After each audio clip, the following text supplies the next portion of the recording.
Good afternoon, everyone, and welcome to the webinar. Thank you for joining us for the webinar this afternoon. We're going to be reviewing all of the influenza vaccine information that you might need to know for the 2019-20 flu season.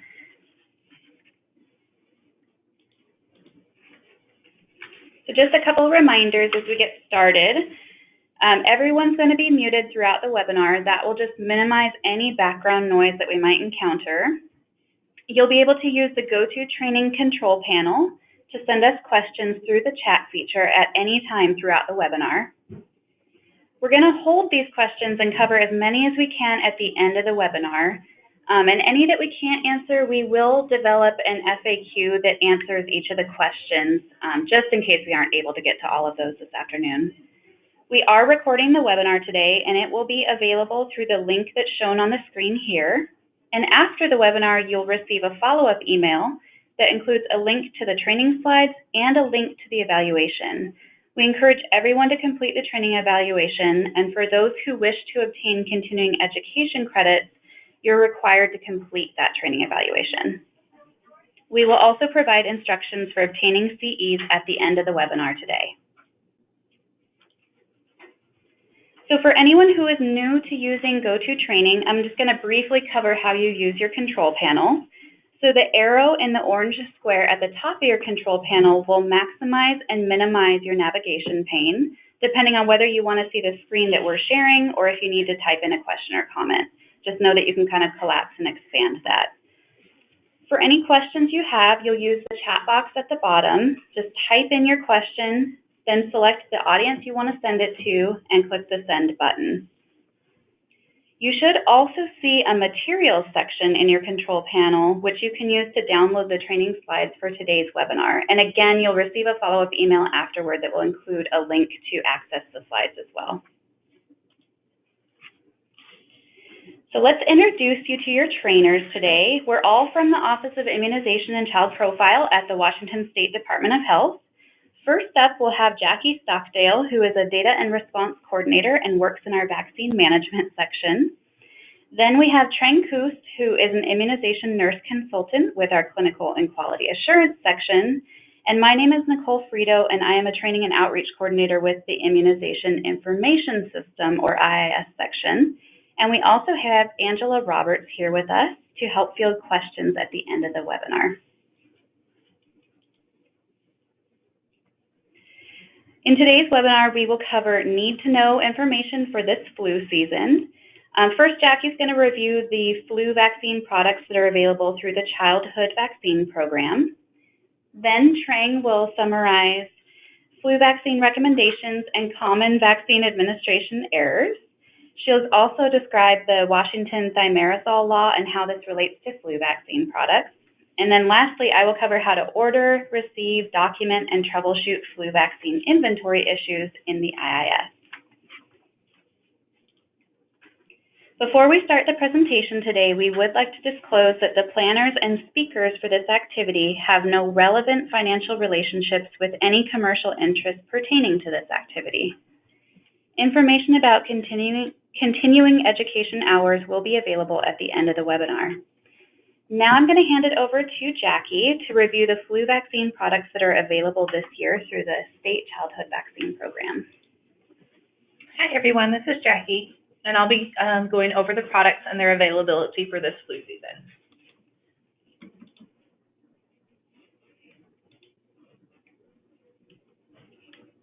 So these are the 4 strains of flu vaccines available this season. As you can see, the H1N1 and H3N2 are new strains this season. They replaced the strains from last season. Some tips for ordering flu vaccine. To help reduce vaccine waste and ensure vaccine availability, we recommend providers only order what they expect to use in 30 to 45 days. Providers may place additional orders throughout the season. Flu vaccine orders are not restricted to follow a provider's EOQ schedule. So if you need to order weekly or every other week or monthly, you can do that throughout the season. CDC and McKesson have developed a contract that treats flu vaccine as a priority. so please do not mark flu orders as urgent. The state will remove the urgent indication from the order filed before processing. And then flu orders may be adjusted due to lack of vaccine availability. Flu Mist is now available. We got our first allocation at the beginning of this week. We have 100% of that allocation, and currently it's under 5,000 doses. It was cut nationwide this year due to the late strain selection of the H3N2 virus and the production timeline that it takes to develop an effective vaccine. And also new as of yesterday, the multi-dose vial has been restricted from ordering due to lack of allocation. Hopefully next week we plan to hopefully have more allocation and allow providers to order. So once we get more allocation of that vaccine, we'll allow providers to order the multi-dose vial again. Here is our chart that shows the flu vaccines that are available to order throughout the childhood vaccine program for this flu season. A link to the reference chart is provided in the resources slide at the end of this webinar. So this just shows you the IIS naming convention, what you'll see on your order screen, the CVX code that it's connected to, the NDC number, the age licensure, and then the state eligibility licensure. And the difference between some of those, there's one product and it's the multi-dose vial due to the thimerosal law that we'll discuss further later. And here's just another way to look at the state eligibility for flu vaccines to use, especially for pregnant patients. Providers enrolled in the Washington Childhood Vaccine Program should use the Fluzone 0.5 milliliter or Flulavol 0.5 milliliter prefilled syringe for pediatric patients 6 through 35 months of age. Elder children 3 through 18 years of age should be given Fluzone multi-dose vial, or you can also use the Fluzone 0.5 milliliter, Flulavol 0.5 milliliter prefilled syringes with the older patients, along with the Flu Mist. If you have a pregnant patient, only Fluzone or Flulavol 0.5 milliliter prefilled syringes should be used. Please don't use the Fluzone multi-dose vial for patients 6 to 35 months of age or for pregnant patients due to our thimerosal law in Washington. Also, Flu Mist is not an option for pregnant adolescents because of its a live virus. And then Trang will talk more about the thimerosal law a little later.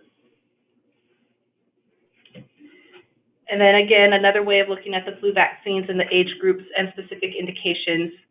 Again, reiterating, this year we are supplying both the Fluzone and Flulavol with the 0.5 milliliter dosage rather than the 0.25 milliliter pediatric Fluzone as in years past. Fluzone 0.5 milliliter or Flulavol 0.5 milliliter prefilled syringes can be used for patients 6 months through 18 years and for pregnant women. Please don't split the 0.5 milliliter Fluzone dose and give a half dose. Please use the Fluzone 0.5 milliliter for your pediatric patients under 3 years of age as well as patients over 3 years. Use Fluzone 0.5 milliliter from the multi-dose vial only for patients 3 years of age through 18 years of age. Also, please pay attention to the age difference for clinics using Flucelvax. Flucelvax is licensed for patients ages 4 and up. So for our program, the childhood program, it's for patients ages 4 through 18 years.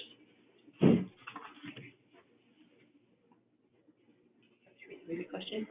So now we're going to launch a poll, but before we do that, I just want to give you a moment to read the question on the screen. So it's asking which flu vaccine is appropriate for a 12-month-old patient, and then you're just going to choose the one, when I launch the poll, that best answers the question.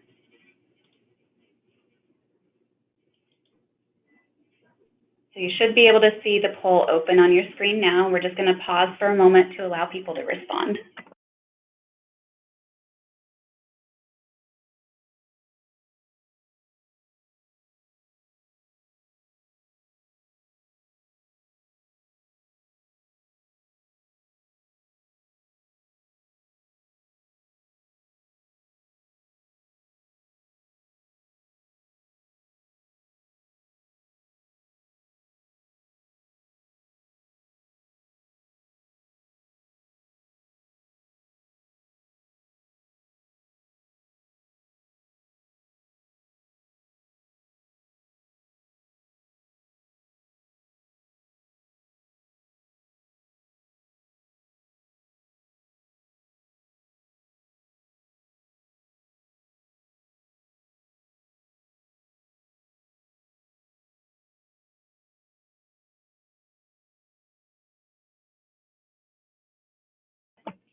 Okay, we're going to go ahead and close the poll and then show you guys the results.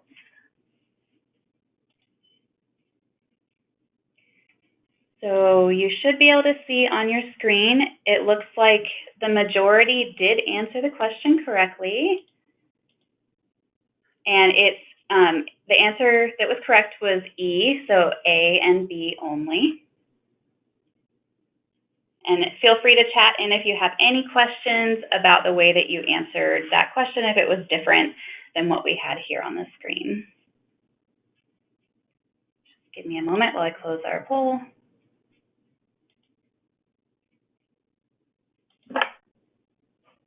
Okay, and now we're going to hand it over to Trang to cover flu vaccine recommendations.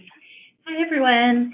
This is Trang, and before I talk about the flu vaccine recommendations, which really haven't changed much this year, which is good, I'll just talk a little bit about some flu data, which I'm sure you're all familiar with. But flu is the most frequent cause of death from a vaccine-preventable disease in the U.S.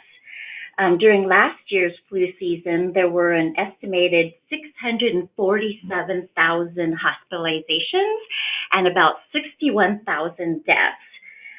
The rates of infection are highest among children, but the risks for complications, hospitalizations, and deaths are higher among adults ages 65 and older, children younger than 5 years, and people of any age who have medical conditions that place them at increased risk for complications from influenza. So your efforts are so much needed to prevent all of these illnesses and deaths.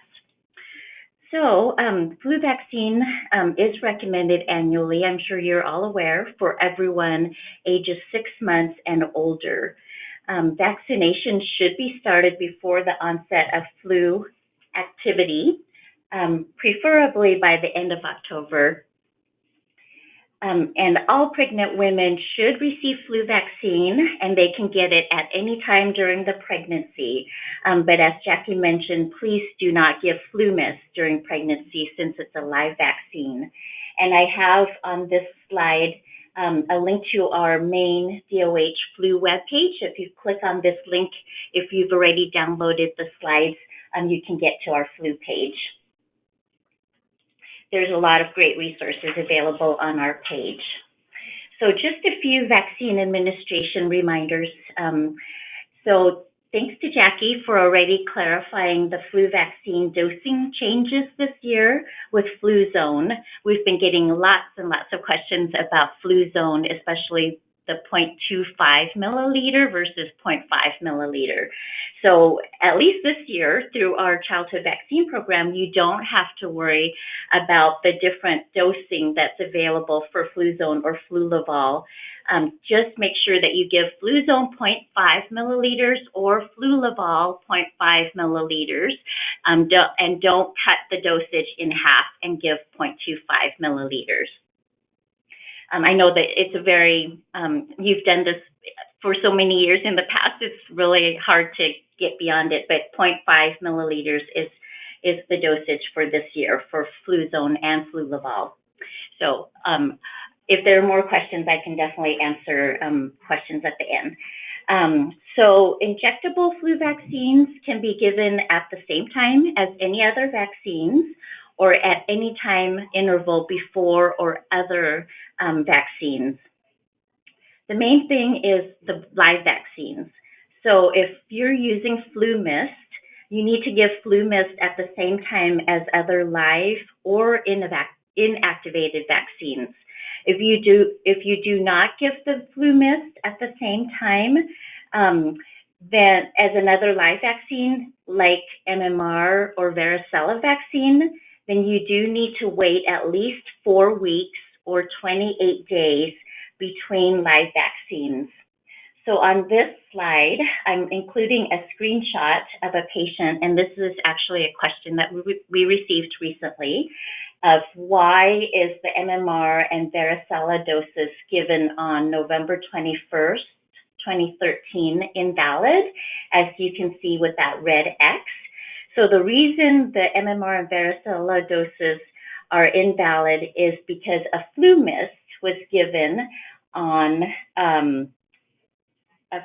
FluMist was given on November 18th, 2013, which was less than 28 days before the MMR and varicella vaccines. So that's why the MMR and varicella vaccines are marked as invalid. So please make sure that the patient hasn't received FluMist in the past 28 days as you're giving the MMR and varicella vaccines. We get this question quite a lot as well. So the next thing I'm going to talk about is contraindications and precautions. And you don't have to memorize any of this. You can go to the general best practice guidelines of the Advisory Committee on Immunization Practices website and look at all of the contraindications for inactivated flu vaccine as well as for FluMist. So on the left is the inactivated flu vaccine, contraindications and precautions, and then on the right is the FluMist, contraindications and precautions. And one other thing that I wanted to talk quickly about is flu vaccine and patients with a history of egg allergy. So ACIP recommends that people with a history of egg allergy who have experienced only hives after exposure to eggs should receive flu vaccine. And this recommendation has been in place for about 2 years or so. So people who report having had an anaphylactic reaction to egg that is more severe than hives may also receive any appropriate flu vaccine. These patients should get flu vaccine in a medical setting and should be supervised by a healthcare provider who is able to recognize and manage severe allergic reactions. FluCellVax, which is for patients 4 years and older, or FluBlock are licensed for patients ages 18 years and older. So both FluCellVax and FluBlock can be given to patients with a severe egg allergy. But FluCellVax is the product that is available through the Childhood Vaccine Program this year, but for only certain pilot clinics. Okay, so a lot of questions about who needs to get 1 versus 2 doses of flu vaccine. So this is a great chart from CDC, and I know it's still kind of confusing. So children ages 6 months through 8 years of age should get a second dose of flu vaccine 4 weeks or later after the first dose if they are receiving flu vaccine for the first time, if they did not receive a total of 2 or more doses of flu vaccine before July 1st, 2019, or if their vaccination history is unknown. So patients who receive 2 or more doses at any time, at any other flu season before July 1st, 2019, only need 1 dose of flu vaccine this year. So if a 5-year-old received 2 doses of flu vaccine, say at 1 year of age and 4 years of age, this child needs only 1 dose this year. If this 5-year-old had received only 1 dose of flu vaccine at 4 years of age, then this child needs 2 doses this year, given 4 weeks apart. FluMist can be counted in addition to inactivated flu vaccine as part of the series. And so if you have more questions about this, we can talk a little bit more about it. Okay, so yes, to just talk about our Washington thimerosal regulations. A lot of people aren't familiar with this regulation that we have in Washington. So a preservative that's called thimerosal has been used since about the 1940s to keep vaccines from becoming contaminated. Thimerosal does have a trace amount of a type of mercury called ethyl mercury. Thimerosal is used as a preservative in multi-dose vials. So the multi-dose vial Fluzone that is supplied from our childhood vaccine program is the only vaccine that contains thimerosal.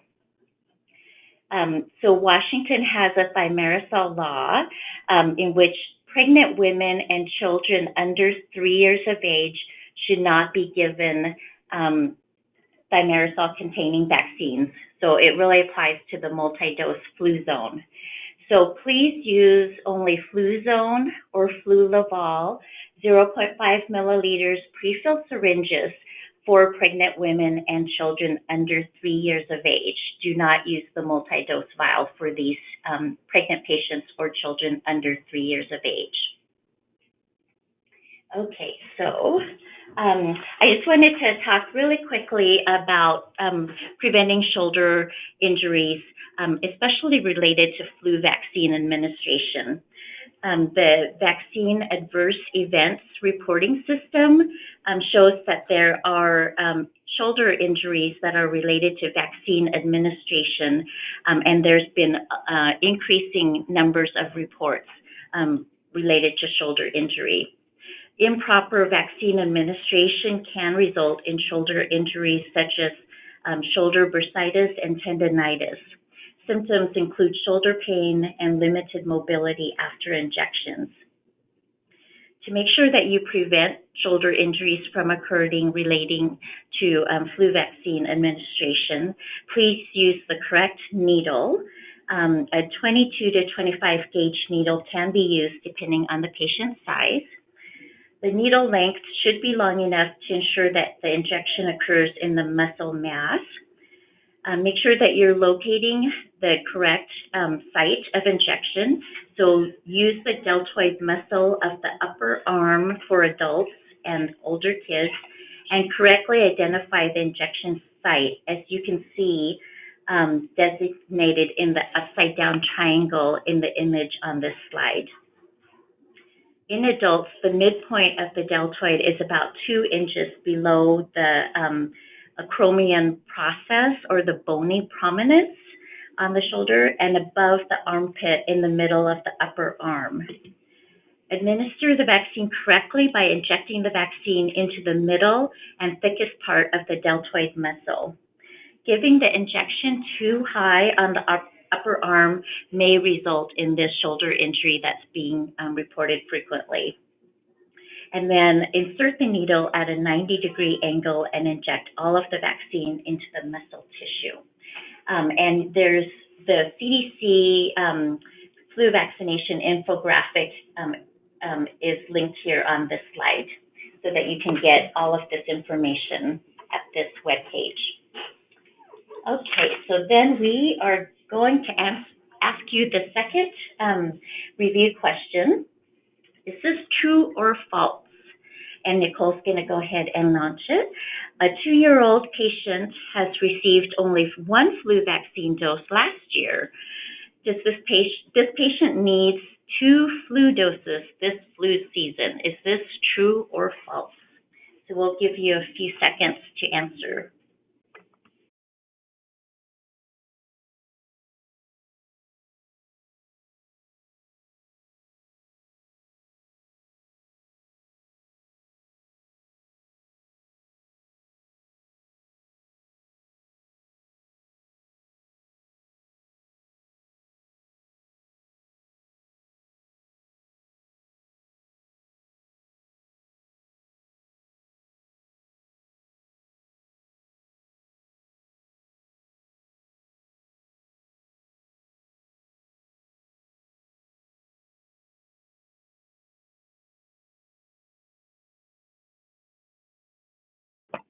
Okay, we're going to go ahead and close the poll and share the results with you. So great job to 85% of you who responded true. So yes, this is true. So if a patient 6 months through 8 years of age has received only 1 flu vaccine before July 1st, 2019, then this patient does need 2 total doses this flu season.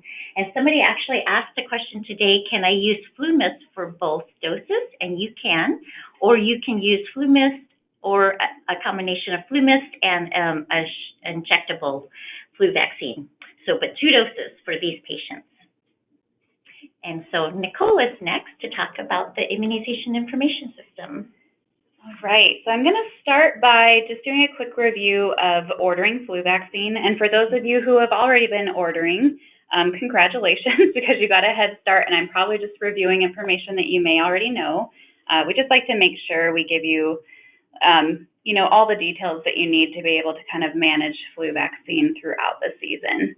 So this may be review for a lot of you. If there's anything new or you have any questions throughout any of the webinar today, again, you can use the chat box to chat those into us through your control panel, and then we'll answer as many as we can at the end.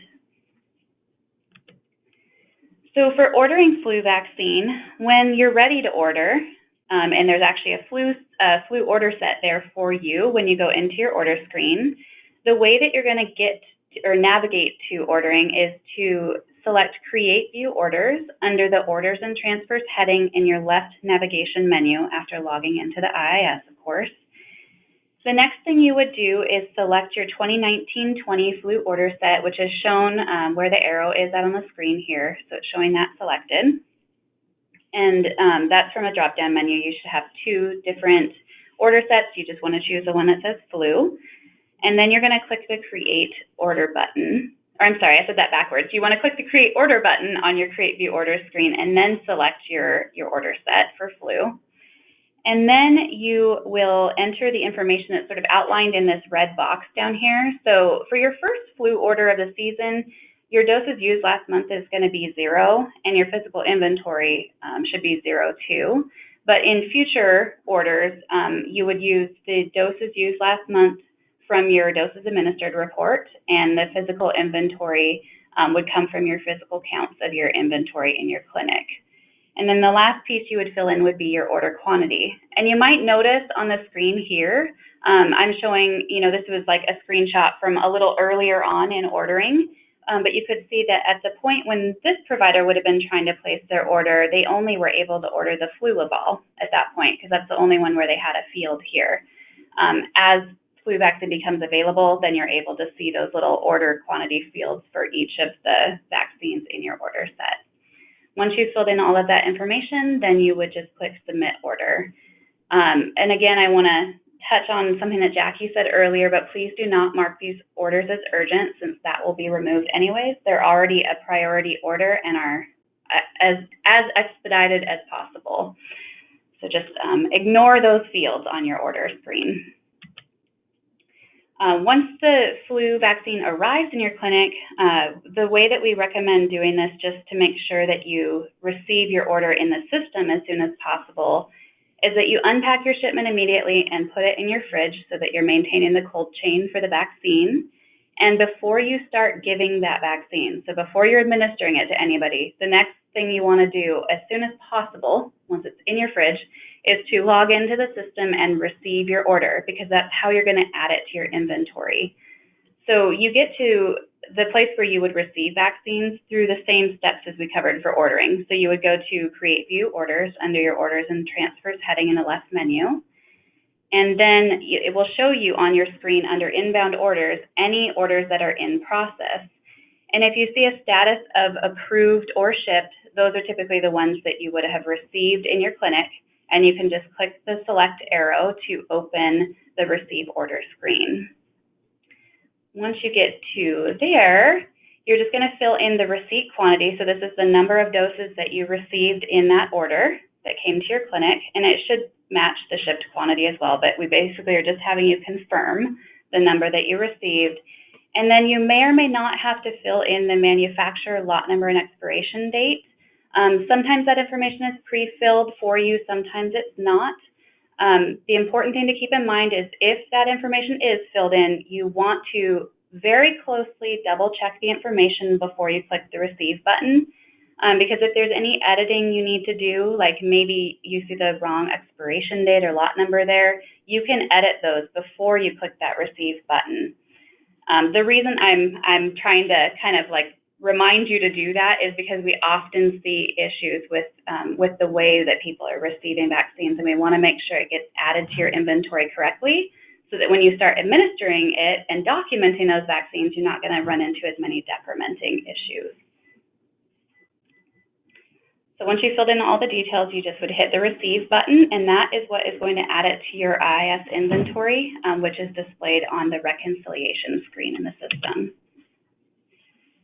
So if you run into times where you need to manually add flu vaccine for some reason, there are some additional steps that you have to do that makes it a little bit trickier to add the vaccine to your inventory versus just receiving an order.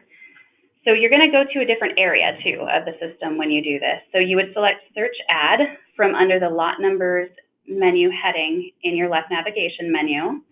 And then, and that's kind of displayed here in this top screenshot showing you where Search Add is located. That will open your lot search or lot number maintenance screen, where it'll first ask you to search for the vaccine before you can add it. So you would use the flu vaccine chart that Jackie mentioned in the beginning. We have that available, and we have a link to it in the end of these slides too. But that will tell you kind of the naming conventions that are used in the system and would help you identify even how to search for the vaccine that you want to add. So I would say use that. And then in your drop-down, you can just kind of start typing in influenza, and it'll pull up the various different types of influenza vaccines that are set up in the system. And then you can, once you select one in the drop-down, then you can click your search button. And that's going to bring up any past lot numbers of that same type of vaccine that you've received in the past, or that you've added to your inventory in the past. From there, as long as you haven't added that vaccine another way, you would click the Add button to open the lot number maintenance add screen. From there, there's a few different fields that you need to fill in. Since the way that we're kind of walking you through this, we said to choose a vaccine type first. If you do it that way, the vaccine will already be filled, or the vaccine type will already be filled in on the lot number maintenance add screen. Then you'll just need to choose the correct manufacturer, enter the lot number, expiration date, choose the correct funding source, which public would mean anything that you got from the childhood vaccine program. Private is the other option, so if you ordered any private flu vaccine, you would choose private there if you're adding your private supply to the IAS also. Then you would do your reason for change, and for this example, I'm just treating it like it was a transfer from another provider. So I said received from another provider, the date of the transaction, the number of doses added, and then the last piece is the product type. So you want to, again, use that flu vaccine chart to identify the correct product name that you want to choose from this drop-down. And then once you've selected the right name, the NDC number, you can just click on the drop-down, and it will typically only have one NDC number listed there for you. And it should, again, match that flu vaccine chart.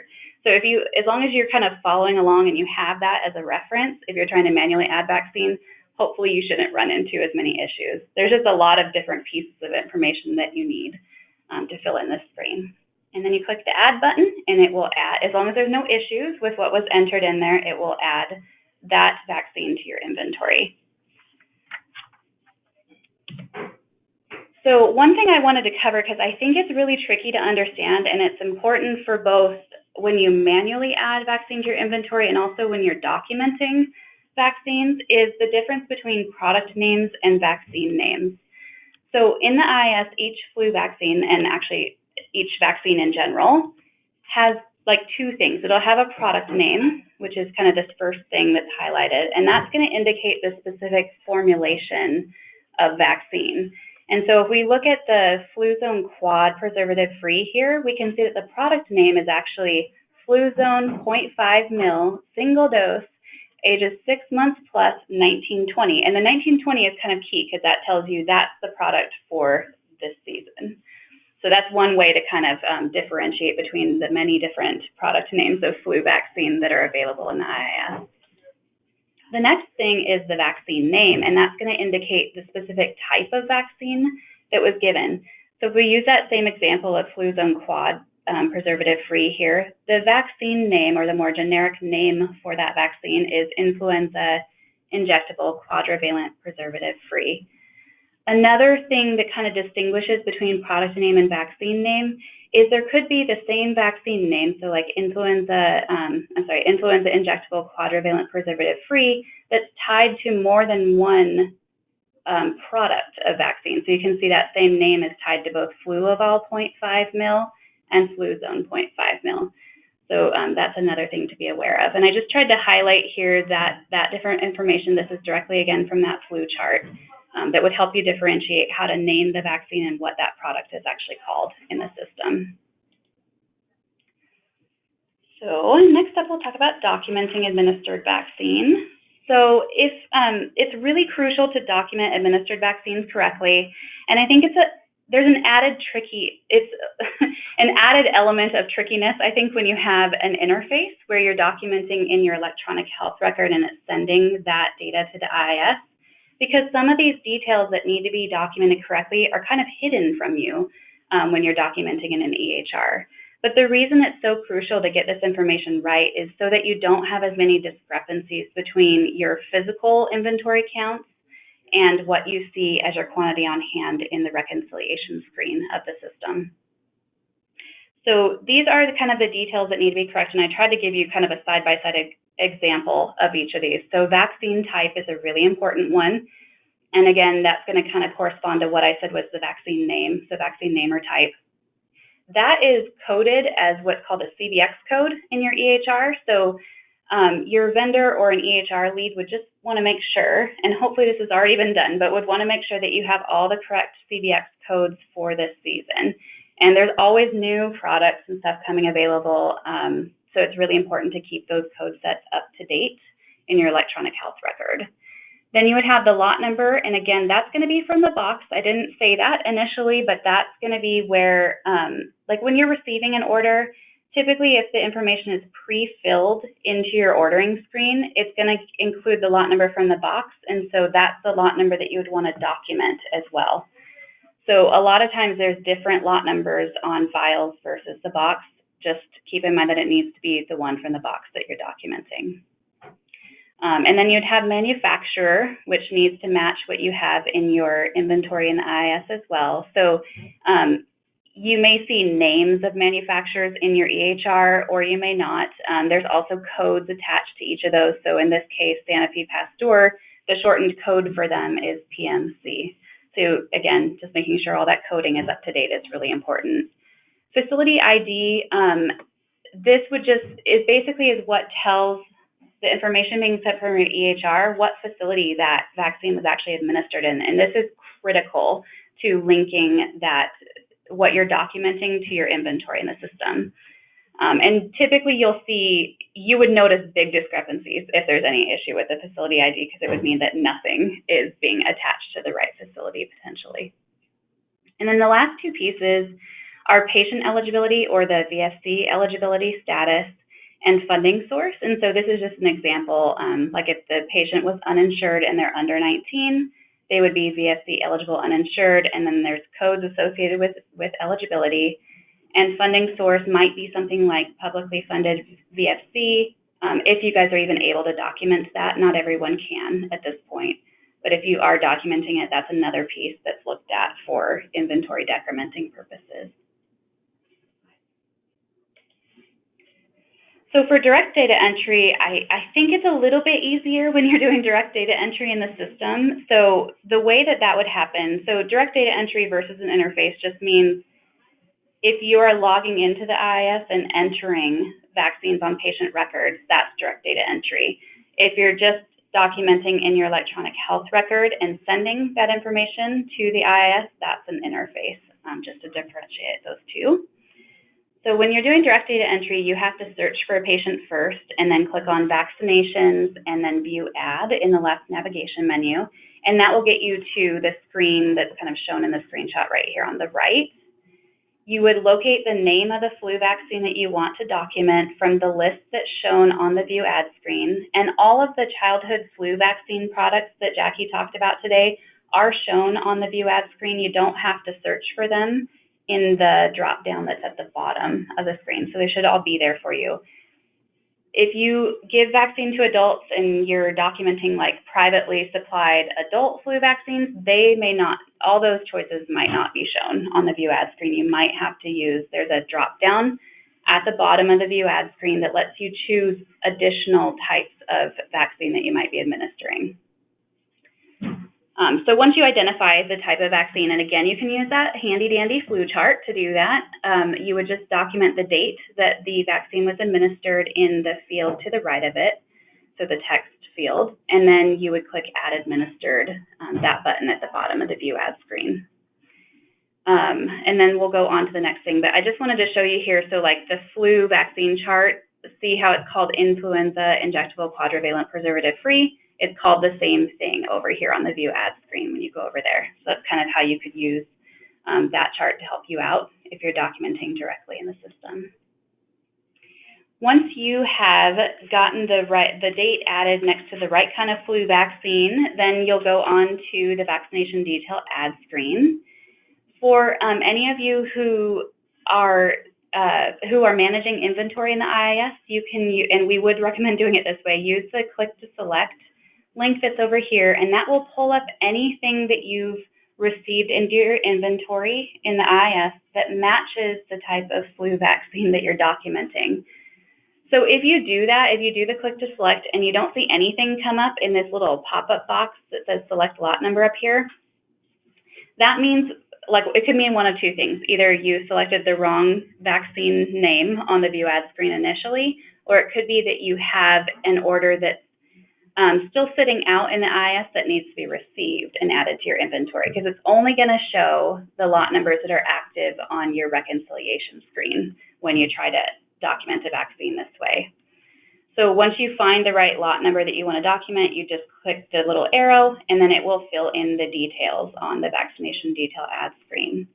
If you don't manage inventory at all in the IIS, but you're doing direct data entry, you can also use these fields at the top to document the lot number and manufacturer. We just don't want people doing it that way if they do manage inventory in the IIS, because if you document up here, it's not going to subtract from your inventory. There's also additional fields that you may want to fill in, such as the vaccinator name, the VIS publication date, etc. Once you've filled in all the fields, then you can click Save at the bottom of the screen. And again, if you are using that click to select option and you don't see anything show up, it could be the vaccine name that you selected initially on the View Ad screen before you got to the detail screen, or it could be that you have a pending order that needs to be received, or vaccine that was transferred into your clinic that needs to be manually added to the IIS. So it could be a few things.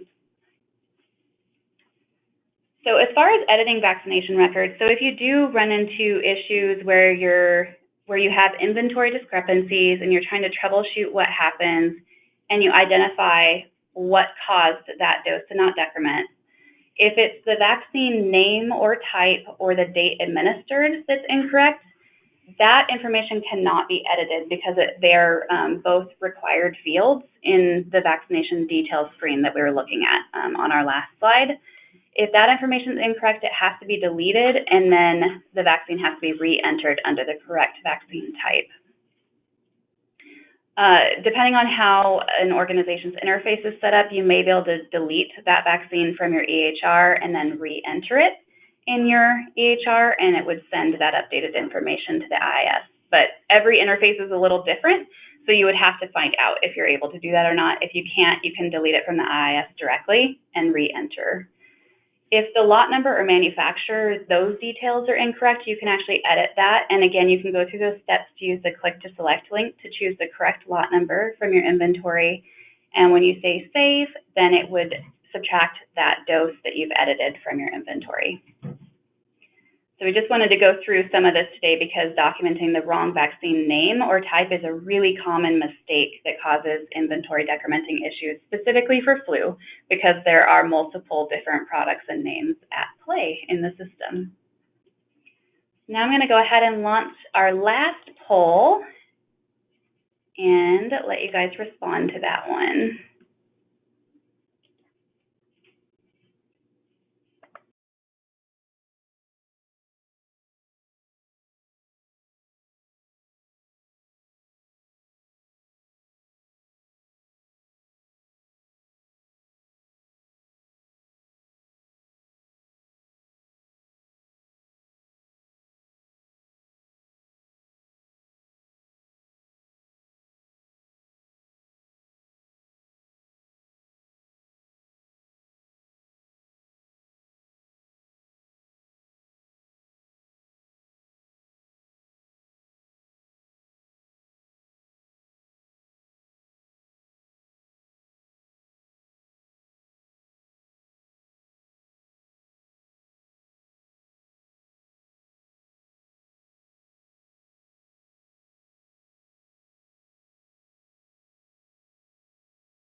All right, everyone, I'm going to go ahead and close that poll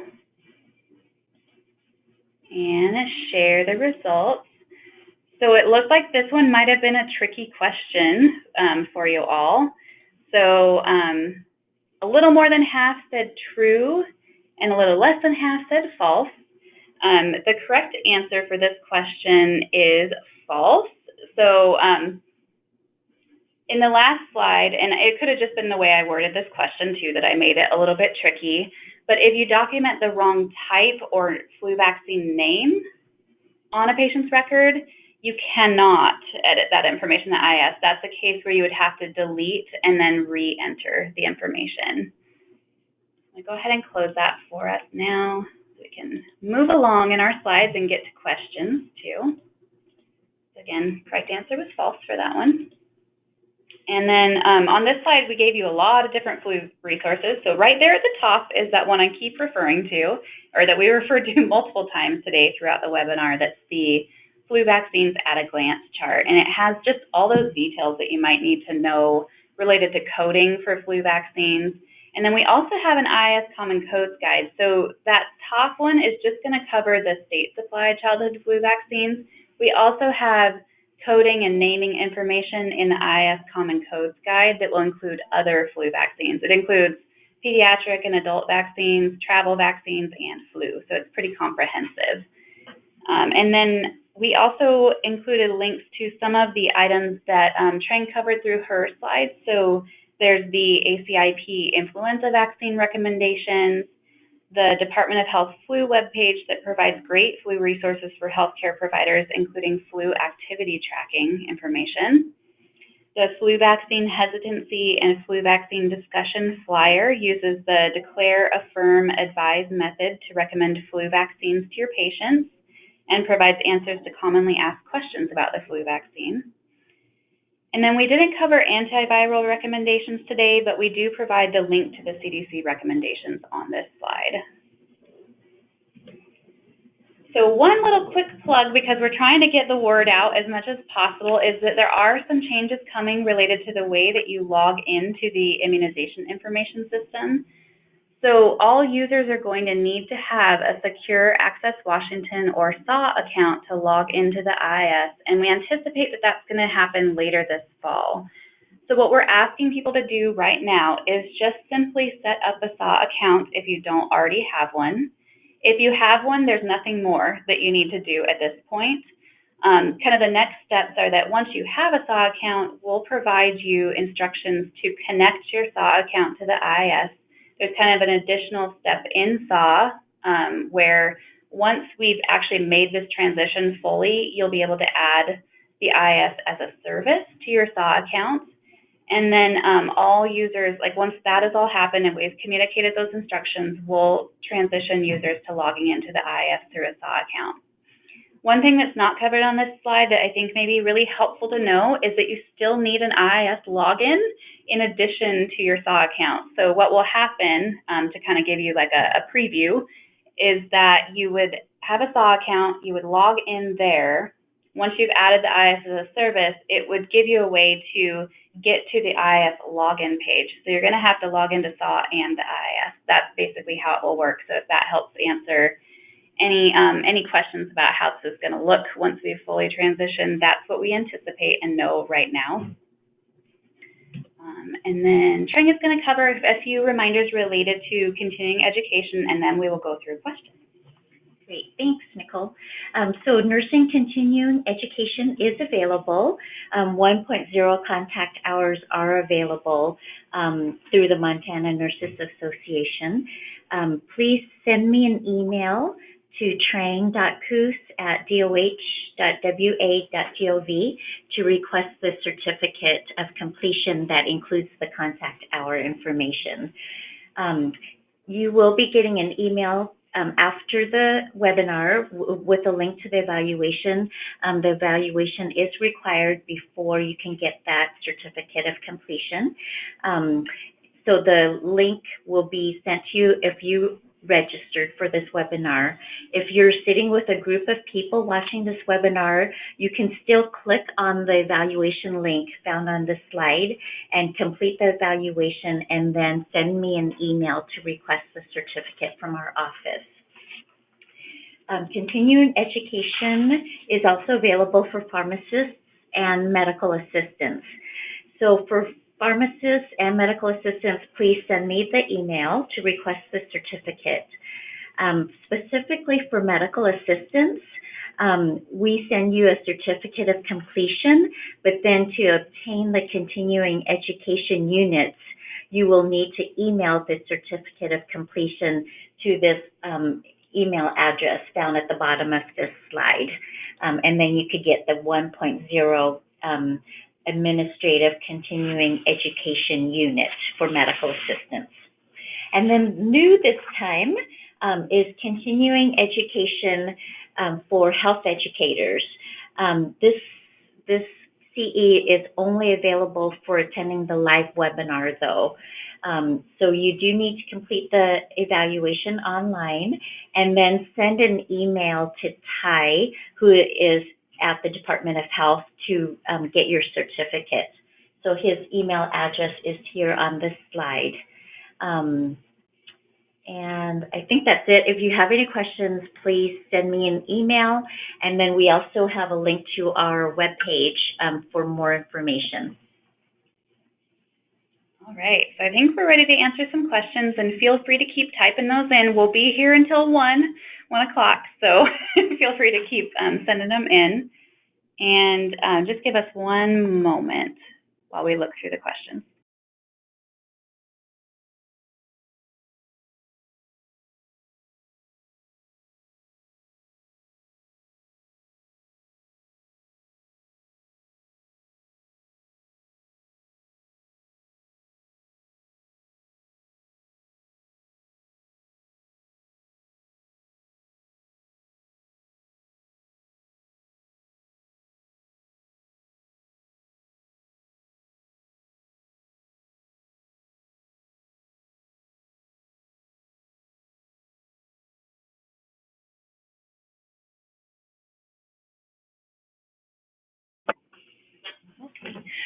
Will you provide any training on administration of the flu mist? So the Immunization Action Coalition has great resources available for flu mist administration as well as injectable flu vaccines. So the website is immunize.org. So you can download lots of resources available on their website. Okay. Another question. What is the difference between Fluzone and Flulavol? So for the 0.5 milliliter pre-filled syringes, there's not a difference other than where the vaccine is made and who the manufacturer is. So Fluzone is a Sanofi Pasteur product and Flulavol is a GSK product. Otherwise, they're both the same flu vaccines, both are quadrivalent, both have the same exact strains made. It's just where it was made and who is selling, or who the manufacturer is. Okay. Why do other areas such as site or no guardian come to us as an error in the error warning report from the IIS if only the 6 areas shown are what's needed to correctly decrement?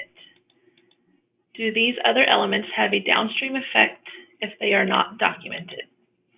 So, so there are some differences between what is, as you alluded to in your question, there are some differences between what information is required for correct decrementing to occur and what information is required in general when you are providing data to the IIS. So a lot of what you would see in a warnings and errors report is dictated by what fields are required by the IIS when you have an interface. So things like site and guardian are additional required fields that that we require of anyone who has an interface with the system. Even though they don't affect decrementing, we still want as complete of information in the IIS as possible because it helps with other kind of behind the scene processes like deduplication, like Guardian would be helpful for that process that records go through. So therefore, it's a required field. Okay, thanks, Nicole. Is there a stronger dose for seniors or a recommendation of 2 doses per flu season? So for seniors, the 2 products that I know of out this year are the Fluzone High Dose again, and then the Fluad recombinant. But as far as I know, for dosing for seniors, I don't believe there's any 2-dose recommendation. It's just the one for both, either the Fluzone High Dose or the Fluad. So we get this question sometimes about some adults who get just the regular flu vaccine, and then they find out about the high-dose flu vaccine and want to get both in a season, and there's no national recommendation to give 2 doses of flu vaccine to adults, only to children 6 months through 8 years of age. Thank you, Trey. Will we have to log into both accounts multiple times a day? So it sounds like this is a Secure Access Washington related question. So I don't know if we can answer that question for sure yet. We haven't been able to test how the login process is going to work and how timeouts work. What we anticipate happening is that once you've logged into SAW and logged into your IIS account, if you have a timeout, that it would basically take you back to the SAW screen, but wouldn't maybe necessarily log you all the way out. So we will share more information about that as we have it. That's kind of what we know right now. Okay, great. Do you guys offer training for new vaccine coordinators? That's a lovely question, and yes, we do. We offer that through a few different mechanisms. So we do have a lot of, or not a lot, but we have several different short videos that kind of cover the how-tos for new coordinators. So those would be on topics like ordering, receiving, completing the doses administered report. So all of those are available on the IIS YouTube playlist, and we can include links to those in our FAQ document. But the other thing we offer too is more of a, I hesitate to say live, it's a virtual training, but we would do it more one-on-one with a clinic. So if you have a new vaccine coordinator and you're, or you are one yourself and are interested in taking us up on that type of training, then you can email iis.training@doh.wa.gov, and we have it actually on the final slide of here that says if you want to request training. Okay. What flu vaccine is recommended for children with asthma or children with a suppressed immune system? So I was just looking this information up on the immunize.org site. So Immunization Action Coalition has a great Ask the Expert site, and there's one specifically for flu vaccine, and I go to this all the time. And so for FluMist, it says that FluMist should not be administered to immunosuppressed persons. So for immunosuppressed persons, give the injectable flu vaccine. But then there's this other question about, is FluMist contraindicated for adults with asthma? And it says that asthma is a precaution for FluMist in people 5 years of age and older. I think there's a lot more information that's available on this Ask the Experts flu page that you can look at for a little bit more specific information. Okay. And then we got a comment that attachments are not working due to the evaluation. So you should get an hour after this webinar, you should get a follow-up email that will include that same link that was in the slides. Maybe there was just an issue somehow with the link that was included in the slides for today. But look for that follow-up email that has come to you, and that should have a working link. If it doesn't, there's an option where you can reach out to the organizer of the webinar for that follow-up email, or you can email Trang directly too. Her contact information is in the slides as well. So it looks like that is the end of the questions, and we're right at the top of the hour at 1 o'clock. So I think we're going to go ahead and close there. Please feel free to use these slides as references and to use the instructions in them if you wish to obtain continuing education. And we thank you for participating in the webinar today. Have a good afternoon.